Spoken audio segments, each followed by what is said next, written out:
It's time now for Real Estate Update. With Usha Chandra of Globenet Realty, real estate is our world. Now we're standing here face to face, afraid to move or else. And welcome, ladies and gentlemen, to this very important segment once again, the weekly real estate update with Usha Chandra. And with that, let's welcome to the show Usha. Thank you so much for having me on your show, Umesh.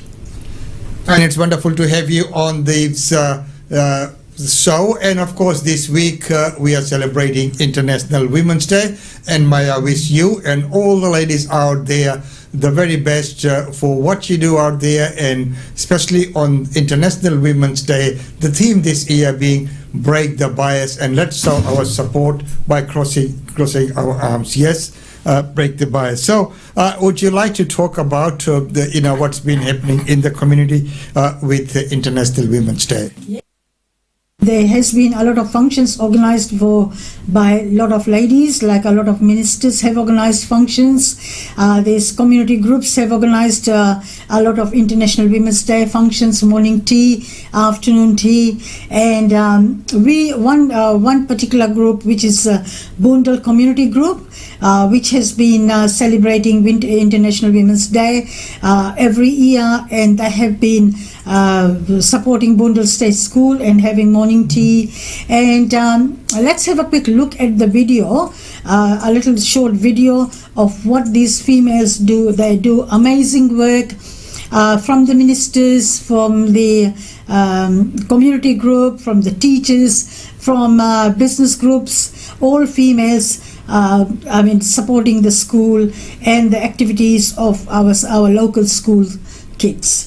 So let's have a quick short video.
And that was wonderful to see all that, all the local community coming together for such a wonderful cause and an event. So it is wonderful, and of course good to see Globenet Realty up there supporting these kinds of events as well. So of course, The Globenet Realty, Boondall State School, in their sponsorship of the Barracudas, the pool, their fate, for the last 25 years. So we have been supporting Boondall State School and the local community group there. And as I mentioned before, that is just so wonderful. Well, of course, coming back to our show and about this week's real estate update, let's take a look at, while we're talking about women. So, what about women in property? I know there is a function that's going to be held by REIQ that's about women in real estate. That's a different matter. But the topic that we're talking about today, let's take a look at, women and real estate. So as we know, they are entrepreneurs and everything, but I think the reports indicate that there may be less women coming into the property market, becoming property owners. So what's happening on that scene? Yes, let's have a quick look at the report, the latest report that came out yesterday. Recent surge in property prices may have widened gender gap. Women underrepresented in ownership of houses and investment properties. Surging home values caused by global environment of low interest rate, tight supply and strong buyer demand may have widened the wealth gap between those that own housing and those that don't, amplify the needs of understanding the trends around women and home ownership. According to the report's 2022 Women and Property Report for Australia and New Zealand, released on International Women's Day, suggests women continue to have less overall share of property ownership than men, making them potentially disadvantaged by recent wealth gains from real estate. So majority of the property, I think about at least about 60% of men own the property and about 40% of women own property, and a lot of our properties are owned combined as well. So that's the result from the latest results on Women's International Day. I just wonder how they when they work out those figures. Of course, they've done the thorough research. What would be the percentage of joint ownership? Of course, when real estate they talk about joint tenancy or tenants in common. So that's another topic, which is very, very interesting topic as to why that happens. But what about joint ownership? What have you seen in the market? Looking at the January 2022 Australia, 26.6% of residential properties had female ownership compared to 29.3% male ownership. In the last 12 months to January, the estimate of total values of Australia's residential market surged from just over 7 trillion to 9.7 trillion. With dwelling values rising 22.4% or 130,000 at the medium value level over the same period. So according to the Women's International release, and according to the financial services, they say the property prices increased may have further accelerated the gender gap between the property ownership. Given there is a high level of equity held in real estate, if you don't own a property, that's a big source of household wealth and security you don't have to have access to. Property prices growth has also vastly outpaced income growth over this time, with the gender pay gap widening in parallel too, says the reporter. The gender pay gap in full-time ordinary earnings rose to 13.4% at November 2020 and 13.8% in November 2021, according to the ABS data. So the data will be correct because they're sourcing out the data from the relevant authorities and sources here. Well, of course, not challenging the data at all because they come from ABS, CoreLogic, and PRD and others who do the market research, and there are full-time people who are just doing that, collecting facts and figures and data and putting those together. But it would be just interesting to see if they had another section there of joint ownership. So there are many properties which are in the individual's name, but there would be a large chunk as well, because in some families where they still hold that conservative values, people still buy properties in joint names. So husband and wife both put their names, or there could be family trust owning, as opposed to a single ownership of male or female. But of course, that is the way it is, and those are the facts and figures. So looking at all of this, and we look at real estate being such a great asset.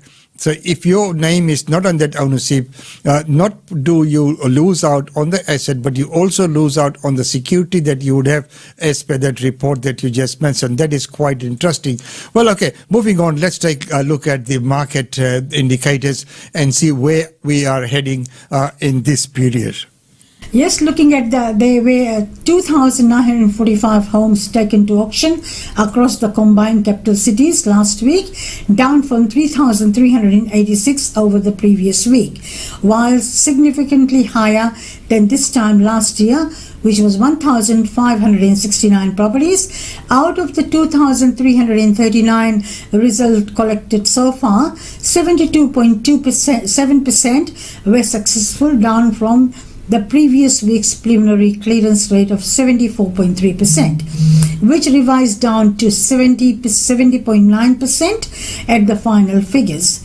This time last year was 80% of reported auctions were successful. So this time last year the result was much higher, 80% compared to 70.9%.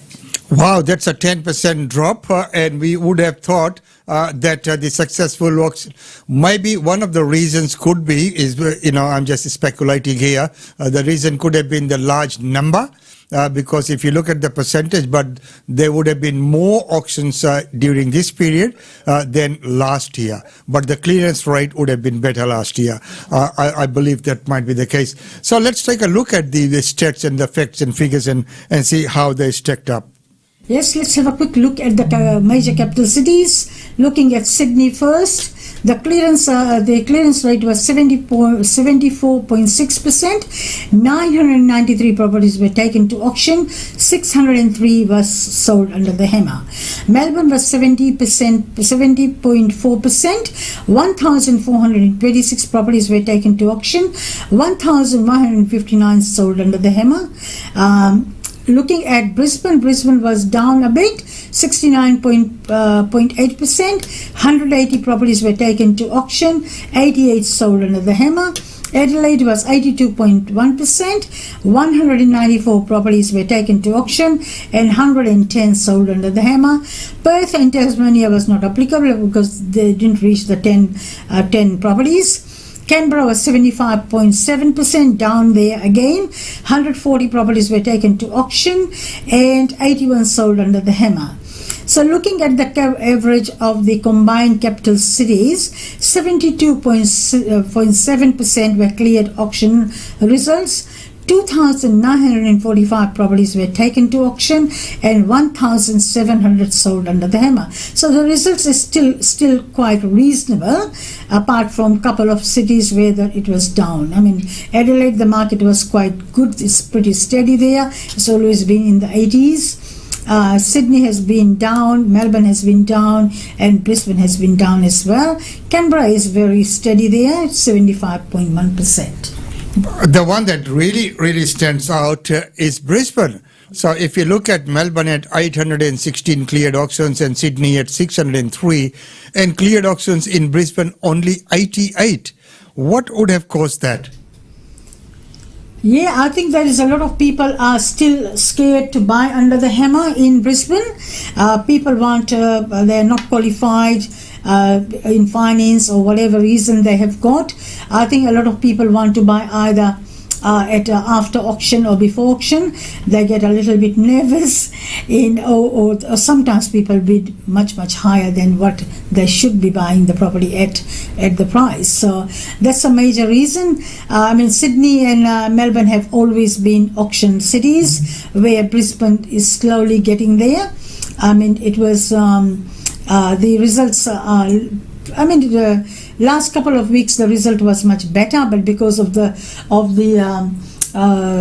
floods and all the disasters, I think a lot of people are holding their properties. I mean, we had a property which was going to be auctioned this Saturday, but the owner had to withdraw the property because she was flooded. She had about 4 feet water in the house, so they have to completely cancel the auction. So that's a lot of people have got similar reasons to take the property off the market because of the floods here. And of course, you would be good on your observation there, but still from 800 to 88. That's a big difference. So yeah, I think you are on the mark when you mentioned that Sydney and Melbourne have always been pro-auction cities, and auctions really work there, and all the sales training and the auction trainings that people ran in real estate, and when you try to apply those here to the Brisbane market, it sort of didn't work because the people here and the demographic here were not quite ready. Of course, inner city is where they still have the auctions, but suburbia, you talk about, you forget it, unless you've got and you have to really work those auctions, and even then, your result might not be the best. Well, okay, moving on, let's take a look at what's happening, value-wise. So what are the property values doing these days across the combined cities? Yes, looking at the home value changes, amazing result for Brisbane. Though the auction is not there, the result in auction is not there. Let's have a quick look at Sydney markets first. The 12-month change is 21.8%. Melbourne is 12.4%. Amazing result in home value changes, 30% in Brisbane.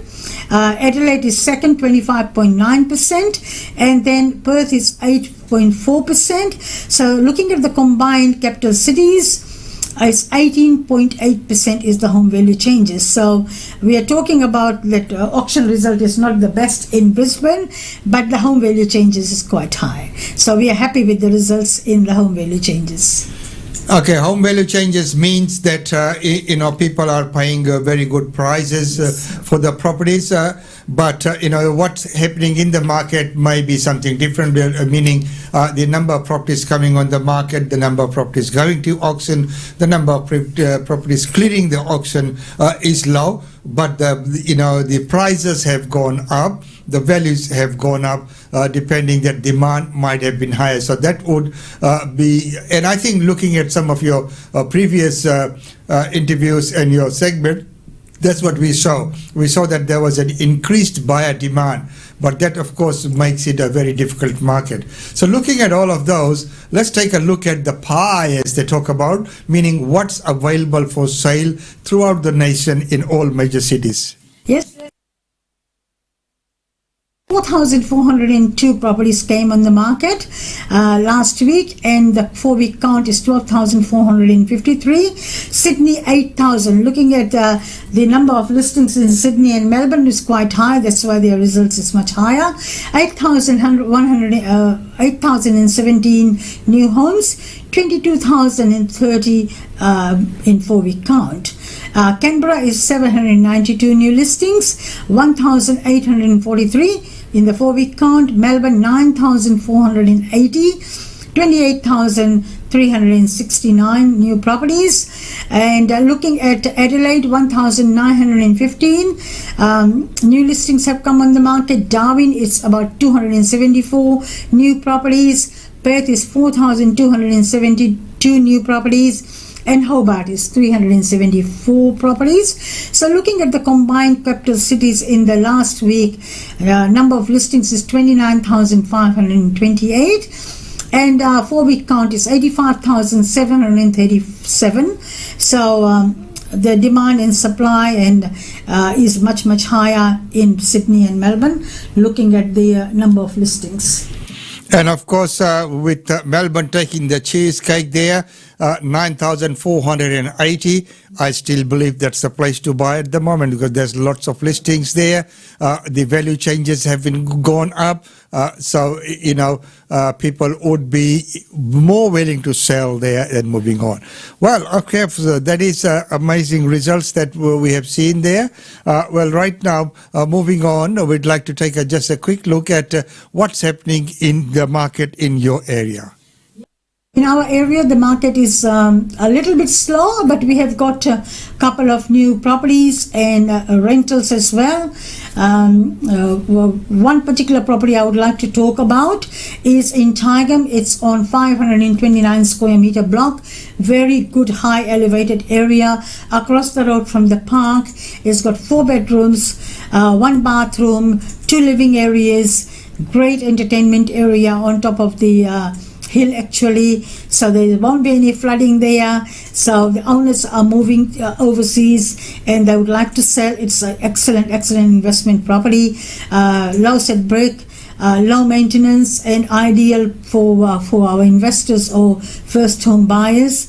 It's a great location, walking distance to all amenities. The schools are just down the road, the buses and the train is in walking distance. So that's at 6 Waterdown Close in Tigum, and it's open this Saturday at 10 o'clock. We have got that's one of the properties we would like to push and sell that, because the owners are definitely moving overseas. A lot of other properties are there in Sandgate Road. We have got an off contract on it, but we're still showing people through until the contract becomes unconditional. We keep on marketing the property. 10 Petrol Street, we have got an offer on that one as well, but we'll keep on marketing that property until it becomes unconditional. Looking at 305 Church Road, which I sold the property, it's now unconditional, and we are going to rent it and manage it for this landlord, and it will be rented for $720 a week, 4 bedrooms plus a study, 3 living areas, double garage, great location in Tigum as well. And then we have got apartment in Deegan, which was not flooded at all. It's got 3 bedrooms, fully air conditioned, for $430 per week, with single garage and a car space. So that one is walking distance to all amenities as well. One we sold and became unconditional just yesterday in Bald Hills, Brackenridge Road, 515. That one is bought by investors, and that will be coming for rental at $500 per week, and it's sold for $685,000. And so amazing result. Our owner was in Singapore, and we've just sold it. He's amazingly impressed with the price. So these are the results for this week, and hopefully we'll get more listings and we can talk about in the next segment. And that's the amazing results that you have got there. Well, maybe right now, before we go off, you'd like to introduce your team to us. Yes, let's have a quick look at the girls there. They're all partying. They work hard and they party hard as well. And it was Diane's and Deborah's birthday, so we were at one of the taverns there having lunch. So first of all is Diane there, then Deborah, then me, then Karishma and Vicky. So that's the team. So if you need any assistance in marketing, sales, rentals, give us a call on 3865 4466. And good to see a wonderful team there. And once again, thank you so much for being on the show today with this very comprehensive report on the Women's International Day segment of your real estate update with Usha Chandra of Globenet. Once again, thank you so much for being on the show. Thank you so much for having me on the show, Australian Indian Radio and Usha Chandra. Globenet Realty. Globenet Realty has been the longest established, trusted and respected agency in its trade area. Usha Chandra, Director of Globenet Realty, provides honest and ethical service to her customers. If you are thinking of investing in Brisbane real estate market, or if you are seeking professional property management, then you should contact Usha Chandra today on landline 3865 4466 or mobile 0419 775 416. And for further updates, log on to our website www.globenetrealtor.com.au. Globenet Realty is your own local real estate agency. Situated at Shop 52281 Sandgate Road, Boondall. Globenet Realty. Real estate is our world.